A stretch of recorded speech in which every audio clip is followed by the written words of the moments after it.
BRS అధికారంలో ఉంటే assembly దేవాలయం. అదే బీఆర్ఎస్ ప్రతిపక్షంలోకి వస్తే సభలో వాళ్ళ ఇష్టం వచ్చినట్లు చేసుకోవచ్చు, వాళ్ళ ఇష్టం వచ్చినట్లు వ్యవహరించవచ్చు. అలాగే ఉంది బీఆర్ఎస్ నాయకుల తీరు. తెలంగాణ రాష్ట్ర ఏర్పాటు తర్వాత అప్పటి ముఖ్యమంత్రి కేసీఆర్ అసెంబ్లీకి సంబంధించిన అంశాలపై సభ సాక్షిగా ఎన్నో విషయాలు ప్రస్తావించారు. అసెంబ్లీ అంటే దేవాలయమని, ఇతర రాష్ట్రాలకు తెలంగాణ అసెంబ్లీ ఆదర్శంగా ఉండేలా పనిచేయాలన్నారు. ఎవరైనా సరే వెల్లోకి వస్తే ఆటోమేటిక్గా సస్పెండ్ అయ్యేలా చూడాల్సిన అవసరం ఉందంటూ కూడా కేసీఆర్ వ్యాఖ్యానించారు. అంతేకాదు అప్పట్లో కేసీఆర్ చెప్పిన మాటలు చాలానే ఉన్నాయి. అసలు తాము ప్రతిపక్షాలకు సమాధానం చెప్పాల్సిన అవసరం లేదని, ప్రజలు తమకు అధికారం ఇచ్చినందున తమ విధానాలకు అనుగుణంగా ముందుకు వెళ్తామని, తాము ప్రజలకే జవాబుదారీ తప్ప ప్రతిపక్షాలు కాదంటూ కూడా అప్పట్లో కేసీఆర్ సంచలన వ్యాఖ్యలు చేసిన సంగతి తెలిసిందే. కానీ ఇప్పుడు బీఆర్ఎస్ నాయకులు తెలంగాణ అసెంబ్లీలో మాత్రం అందుకు పూర్తి భిన్నంగా వ్యవహరిస్తున్నారనే చెప్పాలి. మరో మాటలో చెప్పాలంటే కేసీఆర్ చెప్పిన దానికి పూర్తి రివర్స్లో బీఆర్ఎస్ ఎమ్మెల్యేలు శాసనసభలో ప్రవర్తిస్తున్నారు. ప్రతిపక్ష పార్టీగా మంత్రి పొంగులేటి శ్రీనివాసరెడ్డికి చెందిన రాఘవ కన్స్ట్రక్షన్స్ ఇల్లీగల్ మైనింగ్ వ్యవహారంపై శాసనసభలో ప్రభుత్వాన్ని బీఆర్ఎస్ నిలదీయటాన్ని ఎవరూ తప్పుపట్టరు. ప్రభుత్వాన్ని ఇరకాటంలోకి పెట్టే ప్రశ్నలు వేయటాన్ని కూడా ఎవరూ ఆక్షేపించరు.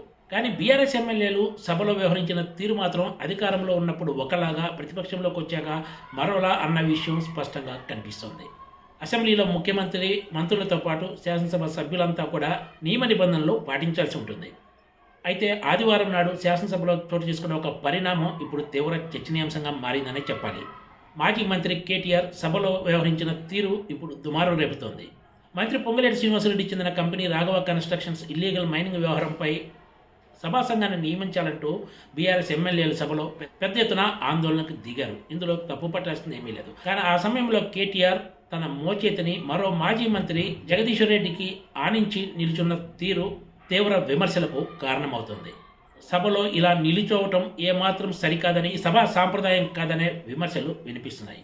విచిత్రం ఏమిటంటే మాజీ మంత్రి కేటీఆర్ సభా సాంప్రదాయాలను తుంగలో తొక్కి తాను సభలో ఉన్నాననే విషయాన్ని మర్చిపోయి బయట ప్రైవేట్ ప్లేస్లో ఉన్నట్లు వ్యవహరించినా కూడా అధికార కాంగ్రెస్ ఈ అంశంపై ఒక్కటంటే ఒక్క మాట కూడా మాట్లాడకపోవడం కూడా ఇప్పుడు చర్చనీయాంశంగా మారింది.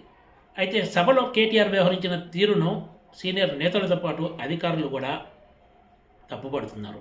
మాజీ మంత్రి అయి ఉండి భవిష్యత్తులో బీఆర్ఎస్ అధికారంలోకి వస్తే ముఖ్యమంత్రి అయ్యే అవకాశం ఉన్న నేత శాసనసభ సాక్షిగా ఇలా వ్యవహరించడం ఏమాత్రం సరికాదనేది ఎక్కువ మంది చెప్తున్న మాట.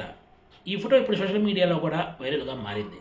కొద్ది నెలల క్రితమే ఆంధ్రప్రదేశ్ అసెంబ్లీలో ఎమ్మెల్యే నందమూరి బాలకృష్ణ కూడా 2 చేతులు జేబులో పెట్టుకొని తన నల్ల కళ్ళద్దాలను తలపై పెట్టుకొని సభలో మాట్లాడి తీవ్ర విమర్శలు ఎదుర్కొన్న విషయం తెలిసిందే. అలా కాకపోయినా ఇప్పుడు కేటీఆర్ శాసనసభ సాక్షిగా వ్యవహరించిన తీరు తీవ్ర విమర్శలకు కారణమవుతుంది. Please subscribe TGTV.